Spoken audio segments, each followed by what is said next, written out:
What's up, everybody? Welcome back to another episode of the FilmBros podcast. I'm your host, JP. This is my co-host, Josh. What's up? And we're back again to bring you guys a review. The Barbarian. This process might seem overwhelming, but with a little practice, it can soon become a pleasurable experience. This is perfectly natural. So, spoiler free, before we get into the full spoiler review, I find it to be a good movie. I highly recommend you go check it out before you hear this review. Go ahead and get your own opinion, then come back and listen to the review. In my opinion, it's worth a watch. Josh, spoiler free. What do you think? I don't think. Yeah, no, we're gonna have to get into spoilers. I think. But would you recommend the watch? Yes, go watch it. Stop what you're doing if you're listening to this. Go watch it and then come back and listen for our 2 cents. Mm-hmm. But I'm gonna count to 3. 1, 2, 3. It's spoiler time. We're cutting into spoiler territory now. We're gonna go ahead and get started. Yeah. For everybody that already knows, go ahead and hit us at Spotify, Apple Podcasts, and we're also on YouTube. All our episodes in their entirety are there. So go ahead and leave a comment, leave your thoughts. Any movies that you want us to review, go ahead and leave it there. But jumping right into it, let's get it. We're reviewing Barbarian, the new one, 2022, just released. I think it came out last month. Rotten Tomatoes score is at a 92%. Audience score is at a 70%. Seems like fairly a good chunk of people like the movie. A lot of critics like the movie for sure. We got Georgina Campbell as Tess, Bill Skarsgård as Keith. Everybody who knows Bill Skarsgård, that's the clown from It. And Justin Long, AJ, my boy's back in the cinemas. He came back from Jeepers Creepers. I think that was the last movie. I think he came out in a couple more, but they weren't as, I think, relatively known. I need to watch some more Justin Long movies. I like him as an actor. Directed by Zach Greger. He doesn't have a lot of IMDb. He has TV shows. One, I believe, the beginning of his career, one movie called Miss March. His TV shows is New Boys and The Gang of Self Sucks. Never heard of them. Never seen any of those. So he's a fairly new director. And so the fact that he was able to really wow me with this movie, that it was crazy. What are your thoughts on the movie? man, I don't know. This movie was tough to watch. Not saying that it's not bad or anything, but holy shit, man. This movie is fucked up. Before we continue, though, I think we should tell them that it's going to be a little R-rated talk. A lot happens in this movie. Oh, very explicit content? Yeah, that's what I'm Very explicit movie for a very explicit show. Let's get it. Everybody already knows we don't hold back. Let's go. Yeah, but really good movie.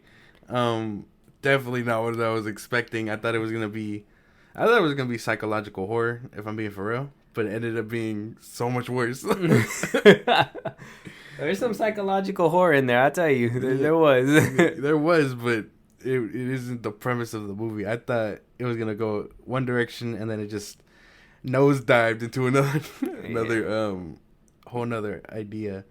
But it was a good movie. I give it a 8 out of 10. Really good. 9 out of 10. My bad. It was really good. From the technical standpoint, like every scene, the camera work, it was really good. Down to the actors, again, good to see. What was his name? The dude from Jeepers Creepers. Justin Long. Yeah, good to see him back in a horror movie role. It was really good. Oh yeah, I mean, this movie, in my opinion, I feel like it had a lot of elements, a lot of different styles mashed into one. That's why I thought this director himself kind of like took the filmmaking to a different level with this one. It was weird because the camera work was crazy. The tones kept changing. We were watching some funny, goofy, weird romantic comedy in the beginning, and then it got creepy, it got weird, and then after the incident that happened with Keith down there and everything, we get to that horror thing, that those jump scares, those little eerie things that keep you on your seat, and then boom, I thought the movie was over. And then it goes into a totally different tone where it's all happy, Justin Long is out there driving down the road, happy, all this stuff, blah, blah, blah, blah, blah. And, then he gets hit with this massive lawsuit. It's kind of like a little Me Too subplot, in my opinion. It was, women's rights and everything. He obviously pushed too far, and it will show you later on in the movie how bad of a person that he was. I thought he was a misunderstood person in the beginning, and then as the movie just progressed, it just showed his selfish nature, his selfish character. I think he did a really good job in this role. He basically just kept pushing that envelope. Like you thought, like, oh, he's innocent, stuff like that. And it just kept going. The kills were brutal. There was a lot of, like, homeboy got a arm ripped off in the climax. I tell you, that shit was crazy. Yeah, and just it went from that happy tone to this weird, like, damn, is his life ever gonna get back together type shit. And then it was cool how they gave us those little flashbacks and kind of showed us what Frank was up to, how the monster became the monster, who she became in the movie, the mother, that I believe they call her the mother in that one. And yeah, at the end of the day, it wound up being true. Justin Long was an asshole. He almost killed Tess twice. That shit was tough, man. Twice. He when I seen him in the hallway with a little flashlight, I was like, oh, he's gonna pop for sure. And next you know, poof, just a quick flash, and she was down on the ground. And yeah, man, what was I wanted to know what was the creepiest part of the movie for you? Like, what was the part that made you just go, damn? Like, what are they doing? The creepiest part, well, there's a lot of scenes, but I gotta tell you, I think the creepiest part was probably her discovering the basement and stuff, and then I don't even know what to call the bottom half of the basement. Like it was like a labyrinth, like a little labyrinth. Yeah, like that whole, like when Keith gets taken and she's like trying to call for him and stuff, and then she just ends up crawling through the darkness down those stairs, and then she sees the cages, and then you're like, holy shit, is he really like dead? And then you see him and you're like, oh, okay, now they can like try and escape. It doesn't happen that way. Damn. But I think that was probably the creepiest. The second creepiest was that whole that scene where the mother was trying to like breastfeed him and everything. Bro. Justin Long's character. That shit was tough. Bro, that for me, that was the creepiest for me. That whole nipple scene, I was just like, oh no, I'd have bit it. Get off me. Like, it was that, I would say that scene was the creepiest scene for me, is that whole, he didn't want to eat out the bottle. So what was the next motherly thing to do? Put him straight to the boob. And I was like, God damn, man, that was her strength when she like pulled him out of the thing. I was like, God damn. When she pulls him out of the little like cage thing. Oh yeah, just like picks him up and everything like just that. Drags him away. I was like, damn, this bitch is strong. This bitch is strong.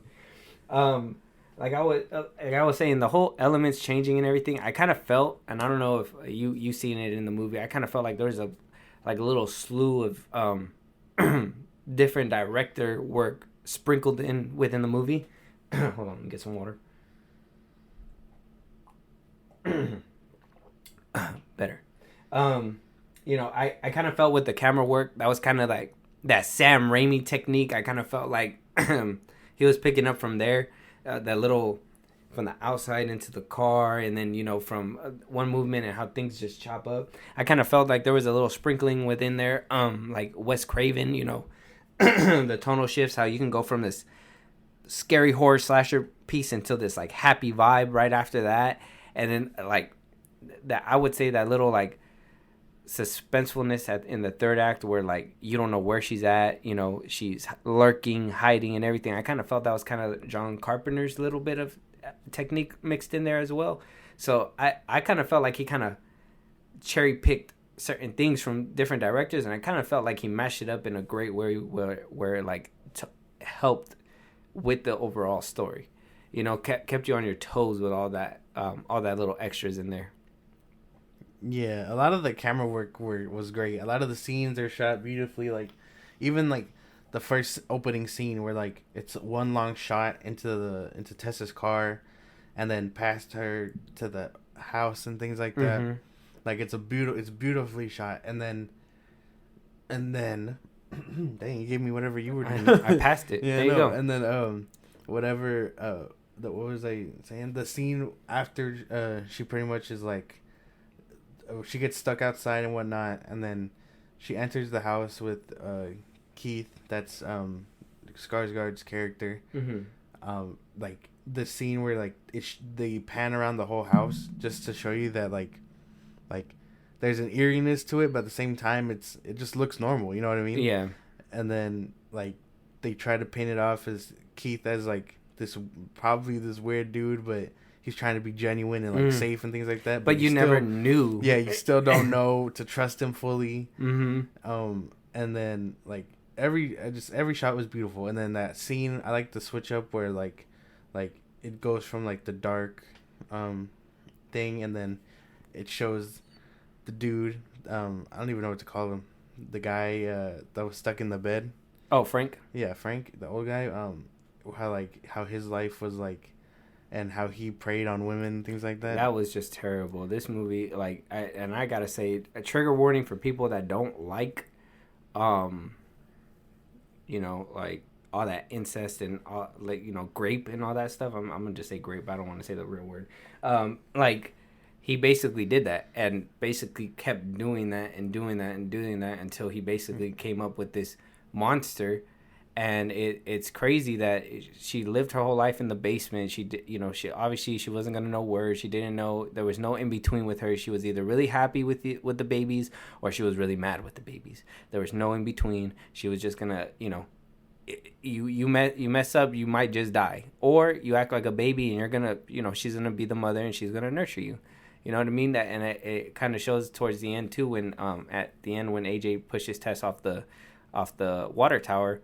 And she jumps off to try to save him. I was like, damn, like, yep, there you go. That makes sense. Motherly instincts is gonna save her baby, and she did what she had to do. And then just the way AJ died, man, that shit was crazy. All the shit that came out, and she stuck her fingers in his eyes, man.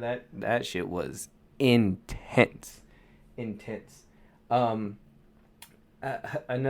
do feel like the camera work did make up for some things that kind of were a little exaggerated, because I noticed in certain scenes where like they would exaggerate the certain situations and everything. They would add a little spice from the camera work, and I kind of felt like it helped keep the movie on its toes. Yeah, you question it, but you would be like, oh wow, how do you do that with that? Look at that camera work. You know what I mean? Like it help distract you from it. I think when I first finished it, I didn't really have complaints, but after thinking back, I was like, you know what? They try to get us every time with that. You know what I mean? So, and that's probably gonna kind of lead us to the next part. We're gonna talk about the cons of the movie. We're gonna go ahead and say all the things we probably didn't like, and maybe plot holes. You know what I mean? So, like, one thing that I just couldn't understand, and nobody could answer within the movie, who double booked them then? It was AJ's house, but who did that? The realtor didn't know nothing about it. AJ didn't even know anybody was in his house, which was kind of weird for me too, because when he pulled up, he acted like there wasn't a truck in the front of the lawn, like, in clothes was still there and everything. So, that was kind of a head scratcher for me. I was kind of like, well, I mean, yeah, nobody's helping out, but why? Yeah, I guess that was one thing. Now that you mention it, like, it is weird because they should have been able to put two and two together. Like, oh, we double booked them. They tried to call us, and then they went AWOL, and then we tried to call them back, but no response. Mm-hmm. So like, depending on how gone they were, because it was like a few weeks, pretty much after Keith and Tess pretty much get stuck in there, right? Yeah. So like, they should have been able to put two and two together. That, I guess now that you mention it, it is kind of weird that didn't happen. And then I didn't really like the cops. Like, I felt that was a terrible representation of police. Political views aside, there's certain expectations you would expect cops in a horror movie to make, and these cops just felt lazily written, I think. Yeah, I was kind of, for the movie's sake, I was in the moment, I was thinking, you know, maybe that's why they put it in Detroit, because they were like, oh, you know, Detroit has so much crime, you know. Like, I understood maybe no squad cars able to respond right then and there, but a little bit of urgency would have helped make the movie go a little bit smooth for me. Like I said, I don't know if the Detroit thing was their cop out to be like, well, you know, they're too busy. They get a lot of crimes. They're not going to be as attentive to you, stuff like that, because they're overworked, understaffed, blah, blah, blah, blah. But at the end of the movie, when they just were like, oh, you know, they just dismissed her. She was beaten up and bloodied. You know what I mean? Like, there's no reason for you to have overlooked that and to be like, well, you broke this window, you must be a crackhead or some shit like that. Like, I would have to say the cops, the way they handled the cops in this movie were not great, because if they would have showed some kind of urgency and maybe the mother killing them or something, I would have been like, okay, well, you know, at least they did their job, they tried, whatever. Yeah, they were a little bit skeptical, maybe thought she was a crackhead, blah, blah, blah, blah, but they did their job and they died on the line. But they didn't even they didn't even go in the house. They just said, hey, this is not, you don't have a key? Well, I told you it was an Airbnb. How am I gonna have a key if it's an Airbnb? You know what I'm saying? The cops, though, they were at least like, I was like, you douches, like, you know what I mean? Like they were, like, they just weren't how I expected cops in movies to act. Because even in other movies, you know, they at least go check it out, and if they die, they die. But at least they did their job. You know what I mean? Yeah. Here they were just like, nah, you look like a crackhead, whatever. Like, we're gonna get the fuck out of here. We got other shit to do. I didn't really like them too much. Other than that, I don't think I have any other real complaints about it, unless you do, and I can kind of see it. But I think it was like pretty solid otherwise. Oh, I got a couple more. Okay, keep going. We're going. So another thing I would have to say is, you know, who built the tunnels? I didn't understand. They didn't really give us a background on that. Like, did it come with the house already? Did the father build it? How did how was he still alive after all these years? Because that was, from my understanding, that monster was basically his wife's daughters. You know what I mean? So, like, I would say like 5 daughters down. That's pretty. Maybe he got them when they were young, maybe, but they said that the monster was like 40. So 40-ish. So if she was there for like 40 years, he would have to be well on his way out. You know what I mean? Like 90, almost 100 kind of thing. And so that was kind of weird for me. And then another thing is why she was so scared of him. Like, I would have thought they would have went a little bit more deeper into that. I know that he abused women. They didn't show any in the movie, but like they showed the cages, stuff like that, but they didn't really show what happened to all of them, you know, and why she was the only one alive and he was the only one alive.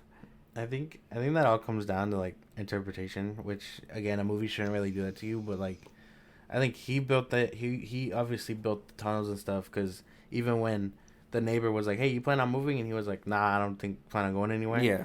So I mean, he probably already set up shop and he had all these victims. You saw all those tapes. You know what I mean? Mm-hmm. So they make it a real point to highlight those tapes, and that it took him a long time to make whatever beast that was, that creature. Mm-hmm.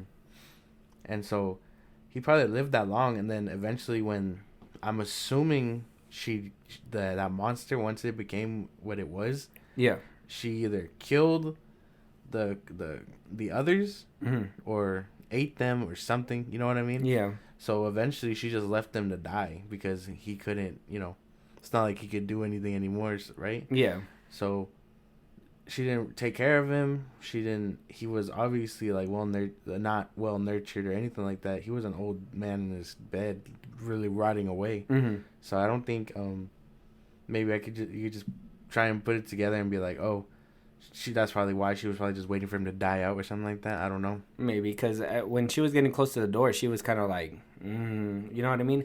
And it kind of made me think like, oh, he's probably still kicking and still kind of like an asshole. Or maybe he's like this big, the father figure that is overprotective of her and, was going to do something about it, which he was overprotective, because when he was saying like, oh, cops are going to be coming, stuff like that, blah, blah, blah.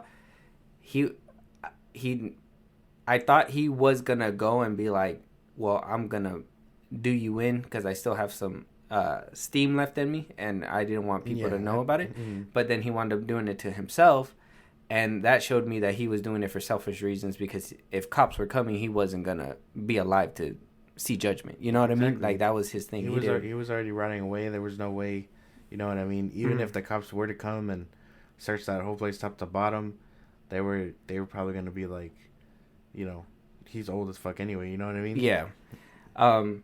Yeah. So I mean, yeah, we can probably chalk it down to maybe he probably built those that tunnel system and everything like that.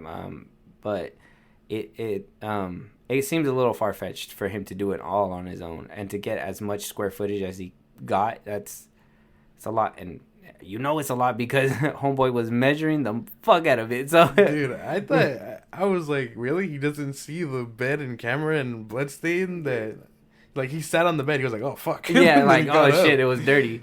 And then I think another thing that I was kind of like, why didn't they address it? Kind of is why didn't the mother just get him the first night?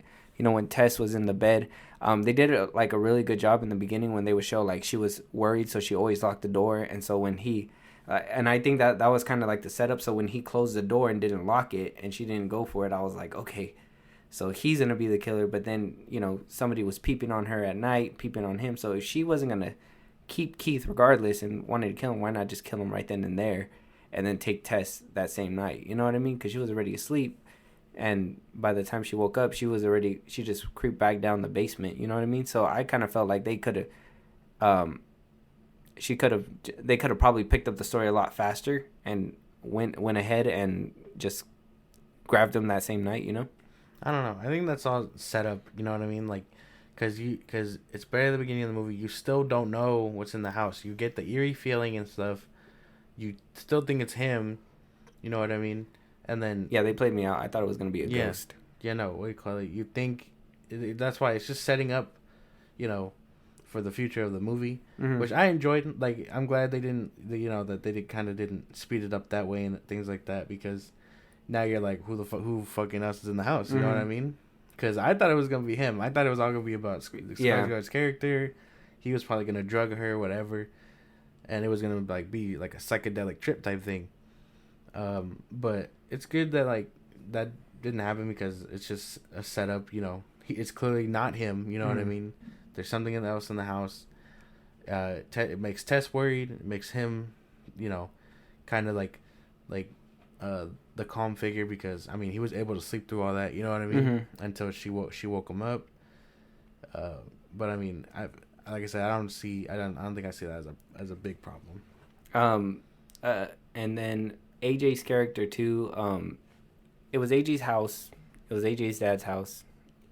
Maybe they didn't go looking for it, but how did he not know that there was this whole tunnel system? I'm sure he would have stepped the foot in the house before the events of the movie to at least have checked it out, been in there. I mean, that was the first place he decided to go when he was in all his trouble.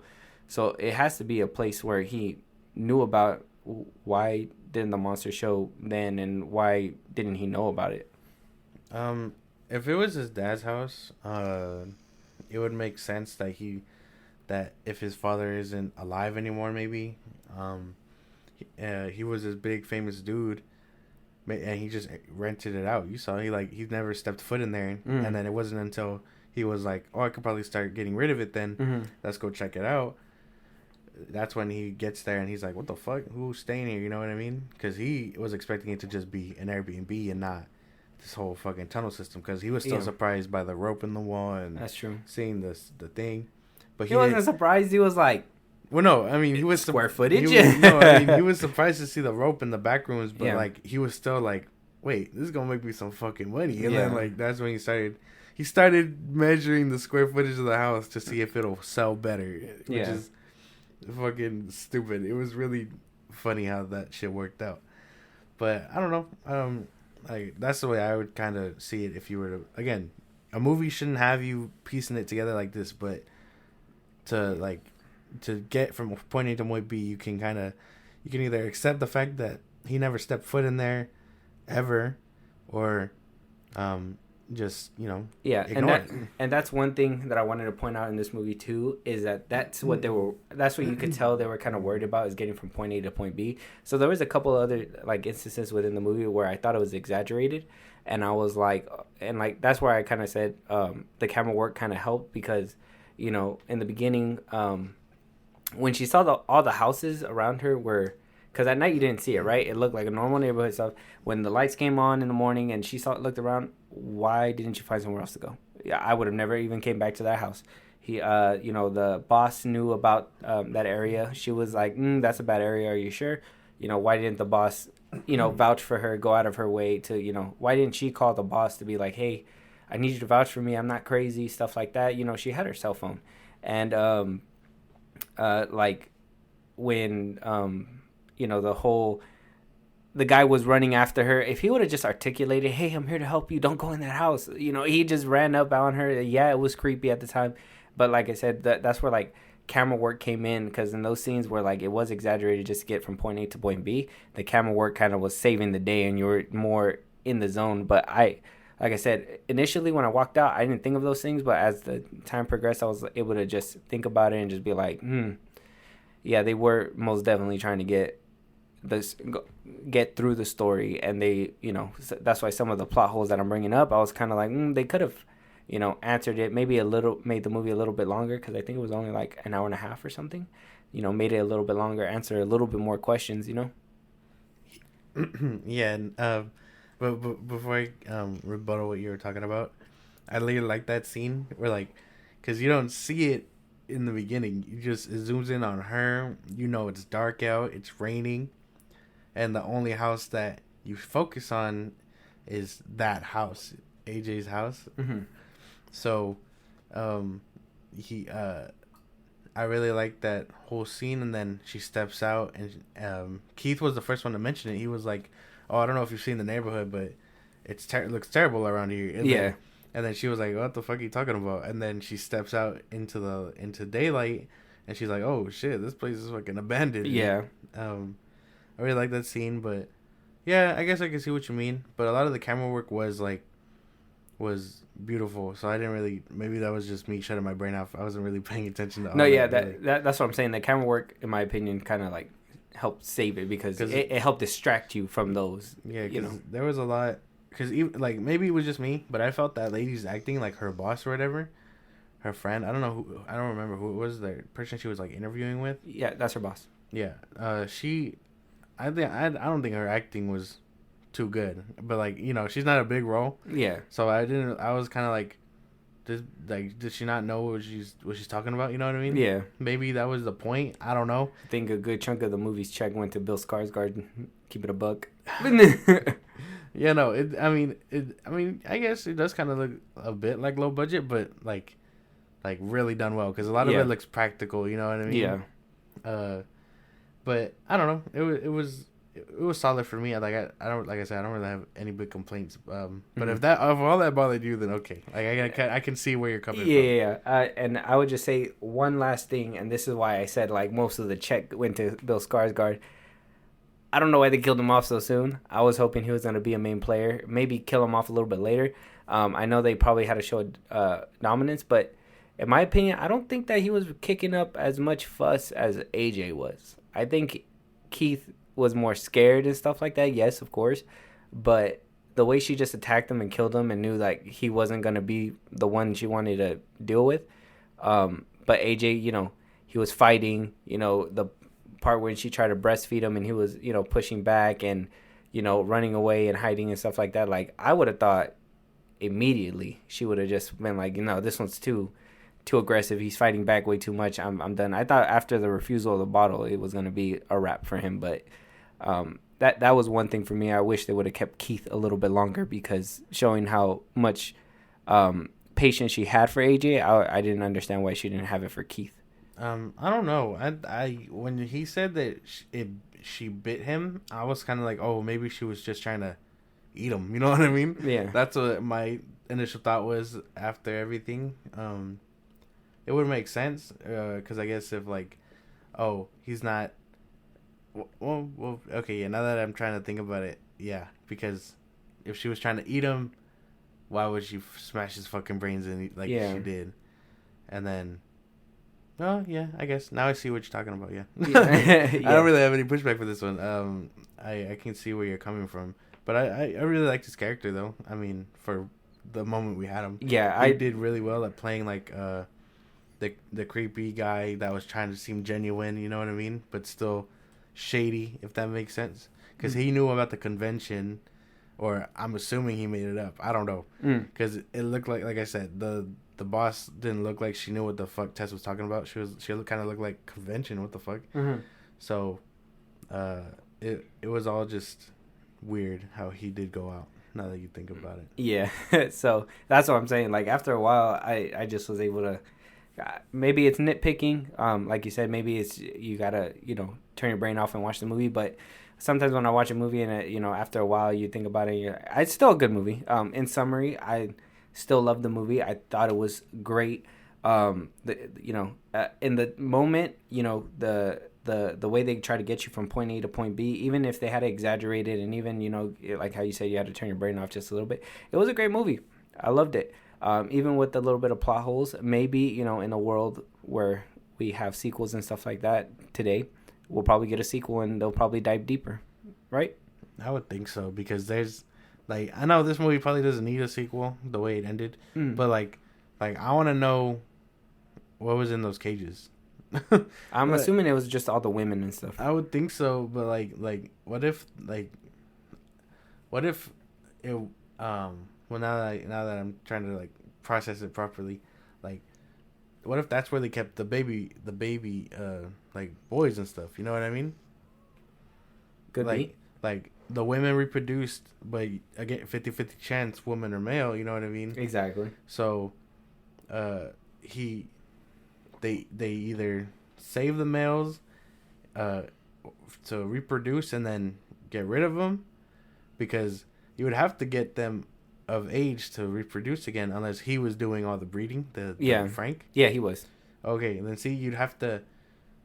I'm assuming they either killed the baby males immediately to feed to the beast. Yeah. Or they just got rid of them. But not all of them had to be women. You know what I mean? Yeah, and that's what I'm saying. I would have thought a little bit more runtime might have done it just a bit more justice. Hopefully we get a director's cut, or at least the Gregor cut. No, but yeah, and all overall, I got to give it an 8 out of 10. The movie's pacing was great. Everything was great. The tones, the different tones that he brought from different movies, the camera work that he brought into it. That was helpful to distract from those little plot holes that you could have skipped over in the first initial watch. I got 8 out of 10, and I after having the conversation now and being able to pick at it just a little bit, what is your overall now? Overall, it doesn't. I don't think it changes. It's still a 9 to me. Like the camera work, the characters and things like that, it was really done well. It was, I don't really have any big complaints. The kills were good. What I thought was kind of funny was the scene where he throws Tess off the water tower or whatever, and you see the camera angles upward and it's facing them. Tess falls, and then you just see the woman die for her. Yeah, I thought that was kind of funny. I was like, "Whoa!" It looked funny to me. Yeah, but the rest of the movie, I think it's pretty solid. It does really well with balancing tones. Like first it had me scared, and then it had me feel.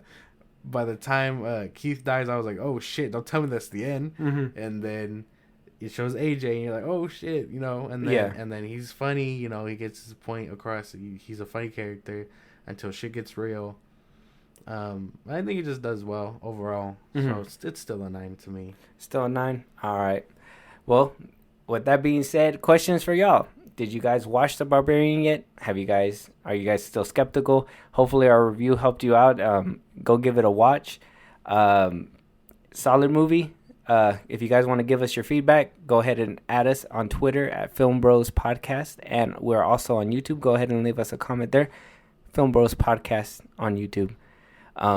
Anything you want to tell the people before we go? No, just see you guys in the next one. Yeah, and don't forget to follow, subscribe. Yeah, do all that. Yeah. All right, y'all. Till the next review. Late. See ya.